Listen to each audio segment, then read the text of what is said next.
All right, this is the Big Douglas Show. It is a Friday. Pooh is in the co-host chair, and our guest today is one of my favorite ESPN personalities, Stanford Steve. Steve, how you doing today? Excellent, fellas. I really appreciate you having me on, man. It's that time of year. A lot of stakes are getting high on the field. I'm really pumped. I appreciate you guys thinking of me. Pooh, I don't know. Before we get into the gambling, I don't know if you saw this or not. It's a 25-year anniversary of Camp Low dropping Lucchini, one of my favorite songs. I saw this today. I don't know if you knew this. You always know everything, so I won't be surprised. But uh, Biggie and Hove had tried to get that beat first, and I don't know how they ended up with it. I But it's didn't know history. Biggie did, but I know Jay-Z did because Ski Beats, who produced, I believe he produced the entire album, was also working with Jay-Z at the time. He worked on his first album, so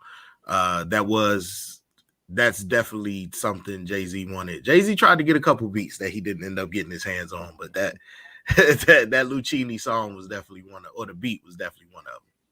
Steve, I'm curious, when you guys started way back with SBP and Rosillo, one of the big things was the intro and outro. Yeah. It was a lot of 90s hip hop, which the three of us grew up with. Whose idea was that? What was kind of the genesis of that idea? Wow. I'd have to. I mean, Scott. It was Scott's show, and that was one of the things Scott had recommended. I came in a little after it. You know, Scott had started the solo thing where he had different co-hosts. Then he wanted Rosillo to come in, and then I had worked with Ryan and established a relationship with Scott. And it's amazing. You know, Scott's a little older than us, and then Ryan's a little older than myself. But everybody was into early 90s hip hop. You know, I grew up right outside New Haven, Connecticut. So New York City was there. High school. You know, I think the was it 19-year or no? Now we're at 19-year anniversary of Wu-Tang 36 Chambers has just come out. I just started reading that book, which is absolutely incredible. Telling the story of how all that came together with all 9 guys and lasted how long they did. But we were huge Tribe guys. I got to hang out with Fife before he passed, and it was a shame. We really had a plan for him to be a part more of our stuff. And you know, he tragically passed away. But all those guys, we're fortunate to have Rakim come in studio, and that probably Scott's favorite is Rakim. And Ryan and I, you know, sort of go towards the Tribe side. So it was just a blend of Scott having a huge basis of music and him literally coming in the first few days and bringing his phone in and us just taking it and putting it in the system. And it's a fine line. Like, that's where I tried to get in there was, you know, everybody has rejoin. We call it rejoin music, right? And you want the best part of the music to pop, you know, and when you're coming into the segment to give the guys a little more energy on that radio show when they're just looking at, you know, this is before radio shows were on TV, but just anything to give them a little bit more energy.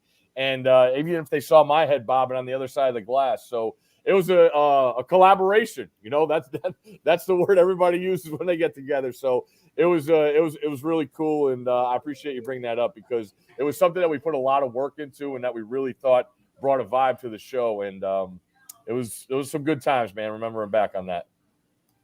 Nice. You've been in DC how long now? 2 years? Almost 2 years. Almost about 18 months, yeah. When do you guys, is it all live there at the midnight hour? Are you guys recording ahead of time so it's all right there? Live in action. Oh yeah, we were pretty fortunate the other night. I think it was Tuesday night to we were called the re-air show, so we have to wait till everything's over. And little do we know, Rafael Nadal goes 5 sets over in Australia. So I think I pulled in my driveway about 4:15 a.m. But that's part of the gig, man. You're the night show, and you got to make everything's good for when people wake up. So we got by. You know, that's going to be over this week. So we always look at the untimed events as a night closing show. We got baseball on the horizon, which always makes people a little bit hesitant, but we like the sports that have a clock on them.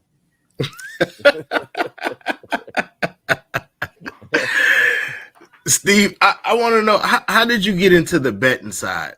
Or tell the people how you really got dug into the betting side. I mean, we're all sports fans here, but when you get into that betting side, you know that takes it up another notch of 5. Yeah, it was some part of my upbringing. My uncles were always doing it. It was a race to the newspaper to get the the morning line, to see the lines on the games. So I always had an idea of it, and then getting out of college, coming back home to Connecticut, it was, my friends now were mostly all had jobs and they had money, and we're all getting together to watch the games and who's taking what. And I just always was watching a game and I knew the line. If that makes any sense to you, I think it's a different perspective. But then you also, I get in the ESPN and I'm trying to, make some moves here and there, and people aren't really caught up on the betting aspect. And I'm trying to, explain, the majority of viewers of games are gamblers. The gamblers are the ones staying up till 1:00 on a Tuesday night to watch those West Coast college basketball games. And it just became a part, I don't want to say part of the narrative, but it just became a part of our discussion. I produced Ryan on the College Game Day radio show. So that was every Saturday. We would travel with College Game Day to various, college football games. And during the week, Ryan hosted the show with Scott, and that's where I came in. So it literally, lines would come out earlier in the week, and Scott and I and Ryan would just, start kicking it back and forth. What do you think about this? And what do you think about that? And, it was a part of Chad Millman, who was in charge of .com, who really was a listener to the show and respected what I thought. And he gave me a chance. I went on his podcast. That was College Football Gambling. And then that turned into Chris Felica, the Bear from College Game Day, and I starting a podcast that basically just talked lines of college football. So it's obviously growing. It's everywhere. I think people are getting annoyed with how much it is in commercials now, but I think it's going to stay that way until it's legalized everywhere. I mean, every month you see the numbers that New Jersey, I see it because they put it out at the first of every month of what they made the month before. And I'm here I live in Maryland, and Virginia has it and New Jersey has it, and Maryland's just sitting there. I can't imagine just looking at the numbers, knowing what the money that could be taken in. So like I said, I think the advertising gets to people that aren't into it a little bit, but it's not going to stop because there's plenty of money there to be made. And it's here. It's blown up, and it's been I've been really fortunate to be part of the timing of it all, as ESPN has embraced it too, and being along with Scott and the bad beats and all that. So it's taken out of a life of its own, that's for sure, with social media especially. What they do they consider the National Harbor DC, like what the MGM is over there? Yeah, I would think so. Is okay. It's weird. I know it's like right across the bridge from Virginia. Yeah, but it's yeah. You won't. Well, yeah. DC has their own with Caesars now in William Hill. But you got to be in there, and then when you're in DC, it blocks everything out. So like everything's off your IP address or your phone. So it's. But like I live in Potomac, so as soon as I go over the bridge into Virginia, it's 5 minutes. I could fire up the DraftKings app, Barstool app. That's the craziest thing about crazy. it, right? Is that but I am getting a little tired of having to drive over the bridge. I want to be able to do it in my house. I know. It's crazy because I was up there visiting family like a couple months ago. I set up the account, and as soon as you leave Virginia, you can't. This one was on FanDuel. You can't use it anymore. So I got to call up my brother and have him log on to the account to place my wagers from North Carolina. It's incredible. And I don't know why any of the states at this point aren't doing it, because you're right. There's just too much money involved to not, like Maryland. Maryland's got casinos, but yet you can't gamble on your phone. It's incredible. Yeah, it doesn't make sense to me. I actually talked to the governor a couple months ago, and he said it's on the dock. Obviously, he has plenty of other things going on with COVID and all that stuff, but it's right at the top of the docket. And he was, I believe he said it, hopefully by March it was going to be done, which I think would open a lot of people's eyes once they get it. It's one of those things also you don't realize until you have it in your hand. Like you hear stories about people being able to do this and driving places, but to have it in that state, like I said, I hate the term free money, but it's pretty close to free money coming in. Absolutely. Which do you find the easiest? I mean, easiest is probably a horrible word to use when we're talking gambling, but Which of the sports do you find the easiest? I had heard college basketball. I had a buddy tell me, because there's always a huge spread on small schools that usually pan out right. I'm curious if you have a favorite sport to bet on. For me, it's college football. Haven't played it. I've just had a lengthy following of it. After school, I thought that was my quickest way to move up the ranks at ESPN. So I tried to always, go the college football route. But it's just, it's what I read the most. It's what I watch the most. So I think college football is still out there because there's still a lot of unknowns. It is getting harder now with the transfer portal and trying to keep up on rosters and schedules changing. College basketball, there's a definite group of folks that you could find out there that are really well invested in their theories, whether it's home teams that aren't ranked getting points from ranked teams. There's road trips, all that stuff is definitely, there's a pocket of college basketball people out there that have been very successful. So I tend to go towards college football. I think without a doubt, NFL is the hardest because it's the most popular and it has the smartest people making the lines. I mean, the saying goes, you see all those big buildings out in Las Vegas, there's a reason, they take in that money and they spend it on building those big buildings. So NFL is the toughest. I know it's everybody's favorite also because it's the most watched sport. And now you got fantasy coming into it and daily fantasy where you're picking lineups and throwing money on those apps. So the NFL is real. Like I don't want to say nickel and dime, but like I don't go crazy with NFL just because it's so hard. When you come down to it, the majority of the lines are on those prime numbers of 3, 7, 10. And it's amazing how good those guys are with NFL games to me. Oh yeah, I play in the Pick'em League, not for money, but I play in the Pick'em League, and I be getting crushed. Trying to, anytime the spread come up and it's like 10 or something of the sort, I get crushed. I get crushed. Can you explain how? Like I'm familiar with the spread, but can you explain how the money lines work? Because I know that's confusing to a lot of people. Okay. Yeah. All right. So this week, right, we got the championship weekend, and the Chiefs are -7 points. But if you want to take them and not give any points, you just want to take them to win the game. Everything you see with a money line is based off a $100 bet. Okay. So you see the Chiefs, no points, straight up, are -1 or -360. So in order to win $100, you have to lay 360. Now that's pricey. But there's people out there that do it. And then you also could do a money line parlay. So if you were going to take, say, the two favorites, the Chiefs and the Rams are -3.5. So I would guess that's around 185. And you could parlay to help that help your odds, where you might be able to get even money on that. I doubt it. Maybe like -120 there. But it's taking the spreads out of it. But you're going to pay a price because the higher the favorite is, the bigger the money line is.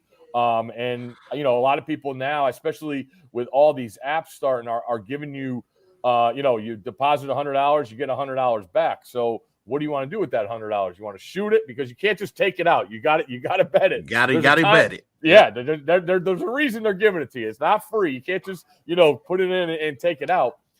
So I know a lot of people have done the money line parlay thing, trying to help those odds, knowing you're getting the two favorites and not have to worry about the points. So the money line can get a little pricey, but you gotta, if you're confident in what you're doing. Like I was looking, I like the Chiefs this week, and I think they can win by more than 7. So now on these apps, I looked. You could take the Chiefs given 9.5 points at +120. So if I laid $100, I got to win the game by 10 points, but I win 120. So it's just a feeling I have. The alternate money lines, right? Yeah, alternate money lines is what they're called. Yeah. So there's plenty out there, but just know you're gonna have to put your money up before. And that's the one thing I'll say about it, guys, with gambling is growing up. There was always a local book where you just ran on credit. and you called them up and said, give me $100. And if you won, you got your $100. If you lost, you had to pay your 110. But now with these apps, you got to put your money up front. So, all the horror stories you hear about older relatives and stuff like from when I was growing up that really got into trouble, it was because they ran on credit. And that's obviously a big problem. It always will be with running on credit. But it's also a reason I don't think local books will ever go away, because people love running on credit. So it's a different dynamic, but I think the dynamic of seeing people putting their money in ahead. So when I put my $100 in, it's gone from my account until that game's over. And if I lose, I'm not getting it back. I know there are folks out there, and it seems almost impossible, but that will do. I like to call them like Amazon store owners, where they'll, make a $5 wager for $11 and do that 10 times a day. I think most people tend to do that. It's a hard way to get by, but it's also, there's the parlays. It seems like with the apps, more people are doing these parlays, but it also gives you an opportunity to nickel and dime your way 20 times through a day. And do you know many folks like that? Yeah, I think it's been a big deal. You mentioned these apps, the bonuses they get, and then they'll put these boosts on them. So like a normal 2-to-1 parlay, they'll give you 4-to-1. But I always try and tell people, parlays are scary. All right, it's hard enough to win one bet, and then when you put two bets involved in one bet, now I got to win two to win my money. So I'm not really a big parlay guy. If it's a big college basketball day, something like that, I'll throw a couple money line parlays in something, to have action on multiple games with not having to put up as much money to bet. But the parlay way is everybody hits one. But you hit a parlay for $100 and it costs you $20. But if you do that 5-10 times a week, I don't see how you're going to make money. That's a risky way of going about things to me now. Everybody's funds are different, but that seems like a lot of work to try and come up on that plus side time after time. I'm sitting here wondering, I know like in basketball, football, you have things like home field advantage, obviously injuries and things of that nature. How do bettors handicap tennis? That I think a lot of that is prior head-to-head matchups, and a lot of deal is surface. Like Rafael Nadal obviously is the best all-time player on clay, but his money lines are priced out of space when it comes to that French Open that he's going to play. But I think you look at prior history against the opponent. You could look at how many sets the guy played in his previous match. As a later tournament gets, could fatigue be a problem? Is the guy older, or do you like the younger guy who played less sets and had less time invested on the court? But I think prior history and surface. There's plenty of numbers out there. It's huge globally. People throw down over in Australia. Right now, the Australian Open's going on, and people are throwing cash all over the place. And it's a different dynamic for sure, because that's straight money lines. Now you could bet the over in matches and stuff like that. If you think somebody has a chance to win, you'll shade towards more of the over in the games played. You can bet games played. You could bet sets, stuff like that. So there's been plenty of instances too where it's found some crookedness also with some fixed matches and prior history. But all in all, for as popular it is overseas, there's plenty of money wagered on that sport. Let's look at the games real quick for this weekend while we got you here. It's Bengals at Chiefs. I'm looking at the line here, 7.5 for the Chiefs. You said you like the Chiefs in this game. I do. I love what the Bengals have brought to the table. I know everybody's talking about how sorry they feel for the Bills, but I just think about how good I feel for the Bengals. Man, like the Bengals have suffered way more than the Bills recently. But I look at this. I said it on the show with Scott last night when we gave our picks. I think in order to win this game, and it's the AFC Championship game, to go to the Super Bowl, I think you have to have played in this game prior. I think experience is huge. And we all know the idea. Mahomes, 4 years started, 4 AFC championship games he's played in. I really think they won their Super Bowl last week. I think they got out of there with a win, knowing how well Buffalo was playing, knowing how Buffalo gave it to them earlier in the year. They're at home. Cincinnati's on the road for the second straight week here, and Cincinnati beat them a couple weeks ago. And when I go back and watch that tape, there's a couple calls in there, a couple pass interferences that really helped Cincinnati get that drive going late. And I just, people, try and find motivation anywhere and everywhere. I think the Chiefs at home, knowing they lost to this team a couple weeks ago and knowing how good that offense has looked recently since they put McKinnon in the backfield.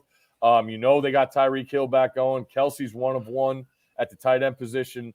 So I look at the struggles Cincinnati had at protecting Burrow last week. They were really, really, I don't want to say lucky. They were fortunate to win that game, but that's a credit to them. They stayed at it. Their defense played out of their minds. They got turnovers at huge spots, but I don't think Mahomes is going to make those turnovers that Tannehill made. And 2 of them were tip balls at really crucial spots. Tennessee going in for a touchdown on one drive, and then Tennessee trying to get the game-winning field on the game-winning field goal, and the other tipped interception. So I just like the way the Chiefs have gone, and I love the experience factor, man. I don't like the idea that that Bengals offensive line playing tight end in college and going on the road and playing in hostile environments, playing on the offensive line on the road. It sucks, man. It sucks. The crowd is going crazy.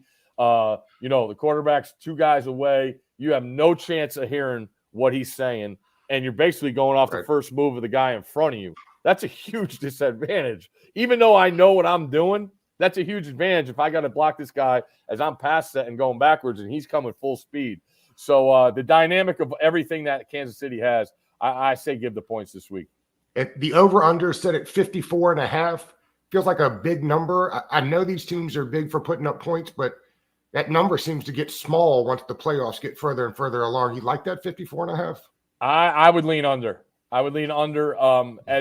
As good as everybody talks about Joe Burrow and that Bengals offense. I look at what their defense has done. Their defense has been really good, and when you go even back farther, they used the draft to get offensive talent. They're really young on offense, but the defense, they've used free agency money, and the Bengals usually don't spend money in free agency, but they did this year. They got a defensive end. They got a nickel corner in Hilton, who made a big interception last week. So I think the Bengals defense can hang around a little bit. The problem is I just wonder about Cincinnati's offense.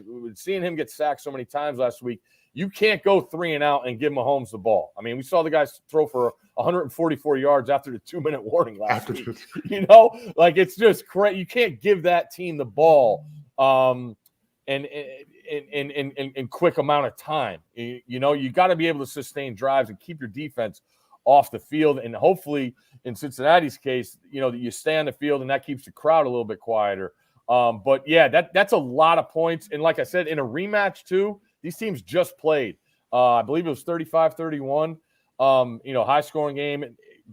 The issue you have with the under in this game is obviously the big play capability of both teams, and they have it. The Cincinnati receivers are incredible. We know all the toys that Mahomes has to play with on the Chiefs offense. I did see a stat that was pretty eye-opening, though. In the last 4 championship games, the last 2 years, the NFC and AFC, the over's 4-0. So maybe that trend comes back to the under, but I would lean towards the under. I don't love it, like I said, because you're just sitting there holding your butt watching these 2 offenses every time they have the ball, and the under's not a fun bet to have in a game like this with so much offensive capability. And Pooh, you got the Chiefs in that game, right? I do have the Chiefs, and I'm leaning towards the over. Okay. I think they're gonna. I don't think the Bengals are gonna have.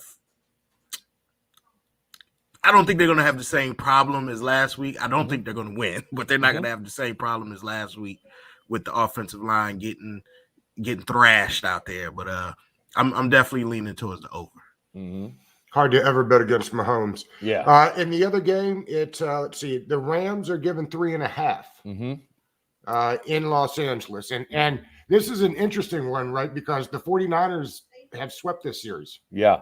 They won 6 in a row when you go back the last couple of years. And that's a division opponent. So that's 2 times for the last 3 years the Niners have given it to the Rams, whether it's in Los Angeles or in San Francisco. And obviously this one's in Los Angeles. Been plenty made about the tickets and how the 49er fans are trying to buy the tickets up just like they did in Week 18 when they won. I mean, you go back and watch that game. The Rams are up 17-0 and rolling.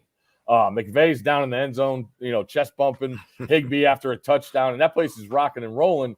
And the Niners come back and get a huge drive. If they don't get that drive to win that game and send it to overtime where they ended up winning, they're not even in the playoffs.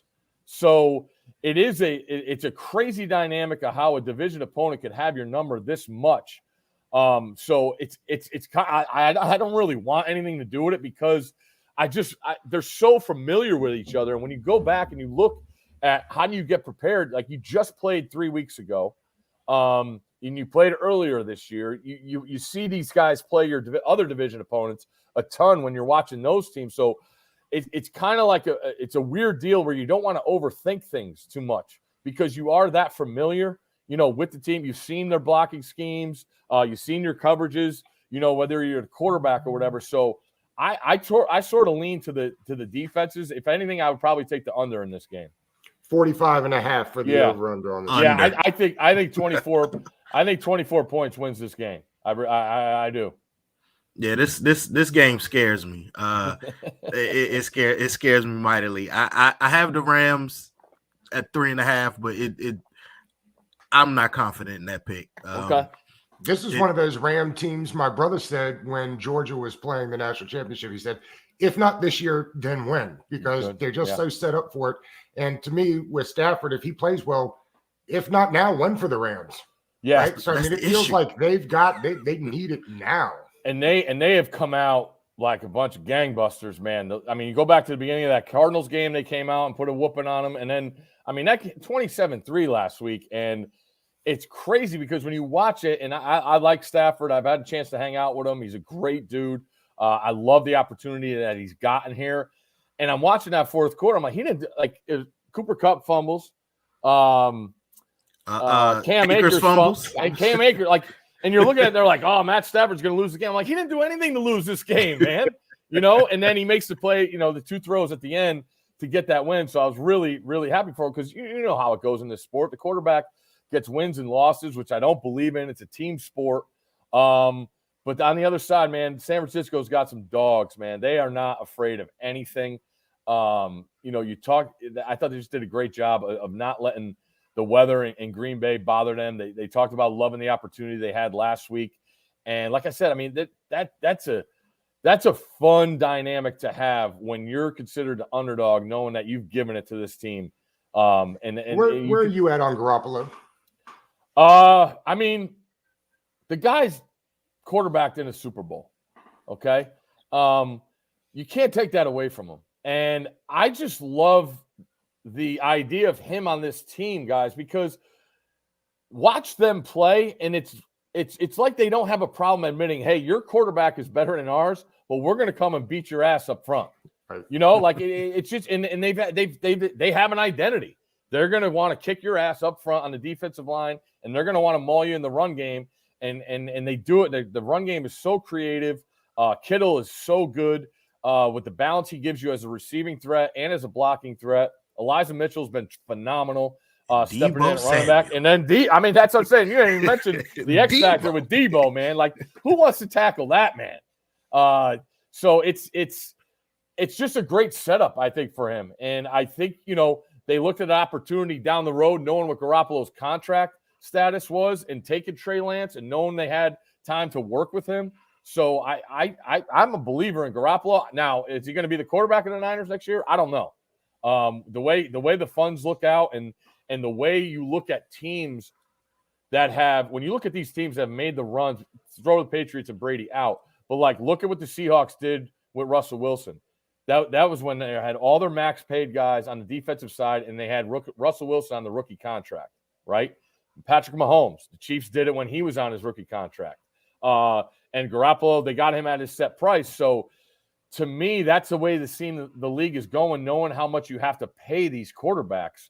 So I just look at the dynamic that the Niners had there where they said, hey, this is a chance to build for the future, keeping our all our assets on the side outside the quarterback position in place, and let's take the young quarterback, knowing we have somebody capable, taking the snaps now. And you've seen him get better. That's a pretty tough spot to go in and play quarterback last week, knowing you got a busted up thumb, playing in cold weather, not being able to grip the ball. And you just saw it. They went in and we're going to get the win at all costs, and it comes down to a block punt. So it's a real cool sight of just the Niners and how they go about things, knowing and how comfortable they are with what Garoppolo brings to the table at the quarterback position. Chiefs likely a 3 or 4 point favorite no matter who wins the NFC Championship game. Yeah, I think I've seen 2.5, 3.5, depending on who wins the NFC game. But yeah, they'll be more than a field goal favorite, I believe. Chiefs back to the Super Bowl. It's going to be an exciting. I don't think this weekend is going to top last weekend's excitement, where each game got better as the weekend went along. But I'm definitely looking forward to the Bengals and the Bengals and Chiefs game. I think that has the potential to be explosive. No doubt. And storylines. You got the ultimate favorite against the ultimate underdog, and that underdog's got a chip on his shoulder, which is just great to see, and what Burrow brings to the table. And you've seen that team, respond to him and his cockiness, which is just awesome to see, and something you need. You see how teams gravitate to the quarterback position, and they're a perfect example of that. Steve, thanks so much for your time today, man. We had a blast doing this. Appreciate you. Absolutely, guys. I appreciate you guys doing what you're doing. And next time you're up this way, definitely hit me up. We'll grab a drink or something. Yes, indeed. Sounds great. All right, have fellas, a good one. thanks. All right. All right.